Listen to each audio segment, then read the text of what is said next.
Iloji bo'lsa like ham bosmanglar. Mana shu ketayotgan mashinaga ko'rib. Mana shu yer egasi. Iloji bo'lsa videoni oxirigacha ham ko'rmanglar. Mana shu yerni olaman desam, mana shu yerni olaman desam, srochni sotishim kerak deyapti. Hatto to'xtab tur, bitta uyim sotilsin, mana shu yeringni kelib olaman deyapman.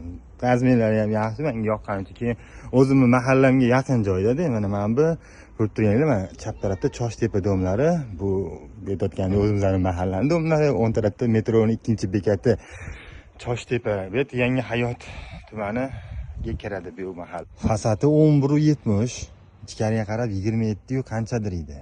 Narxini sotugiga 23.500 dan deyapti. 3.18 sotuq общий. 3 sotuq 18 ga da. Ichkarilarni ko'rsatib beraylik. Kutib turgansam, yo'q pul kerak deb, pul kerak, har doim kerak bo'ladi, keyin ham kerak bo'ladi desam, sotib olishim kerak, yoki zarar bo'lyapti deydi. Mana shu yer sotilyapti, svetlar ham ulab qo'ygan edi. Suv tortmagan, kanalizatsiya yo'q lekin. Iloji bo'lsa o'tkazib yuborib video. O'shanga endi u kelib yana o'zimga reklama qildiryapti-da mana shu. Men olaman desam, yana o'zi reklama qilib bering. Mayli, pastda raqamlarni qoldirib ketaman. Mabodo kimgadir yoqib qolsa kelib ko'rsanglar ham bo'ladi. Hammaga rahmat, salomat bo'linglar.